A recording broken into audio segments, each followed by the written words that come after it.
I'm 29F. My parents are suing Maine for custody of my daughter. Growing up, my relationship with my parents was always tight. They were the kind of parents who called every day, wanted to know where I was going, who I was going, and every detail of my life. I used to think it was because they cared, but looking back, it was definitely more than that. I'm 29 now, and I can see that they've always had this need to control things around them. It wasn't something I paid much attention to when I was younger, but now I realize how deep it goes. The real turning point for me came when I found out I was expecting at 22. It was an unplanned child with my partner at the time, who was 30. We were both caught off guard and had no idea how we were going to manage. Neither of us felt ready, but after a lot of tough conversations, we decided to keep the baby. That baby is Emma, my beautiful 6-year-old daughter. From the moment I told my parents, they jumped right in. To be fair, I was scared and needed help. So at first, their support was a lifesaver.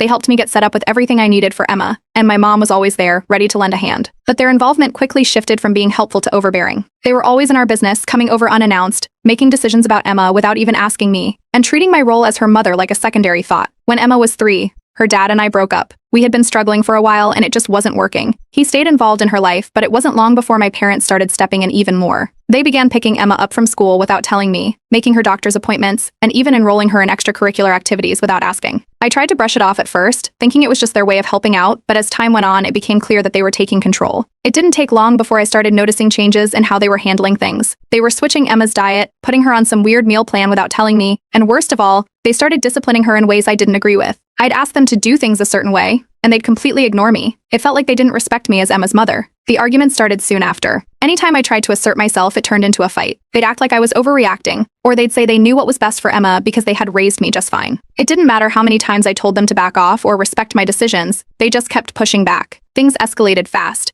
And before I knew it, my relationship with my parents was at a breaking point. What really hurt was how they began subtly implying that I was unfit. They'd drop little comments about how I was missing Emma's school events because of work, or how I'd forget a dentist appointment here and there. They were keeping track of every mistake I made as a mother, and it felt like they were using it against me. They'd even bring up how I'd had a few rough patches, including a DUI when I was 21, which was ancient history at this point.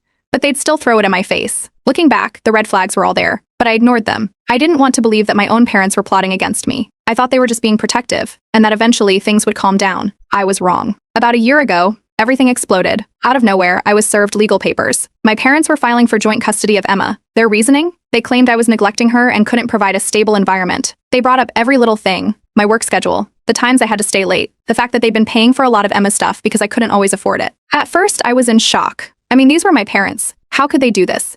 But my lawyer didn't seem as surprised as I was. She told me that because my parents had been so involved in Emma's life, they actually had a pretty strong case. The fact that they had provided so much financial support and had essentially taken over many aspects of her care made it look like they were the stable ones. The court process has been a nightmare. I felt betrayed in every possible way. My own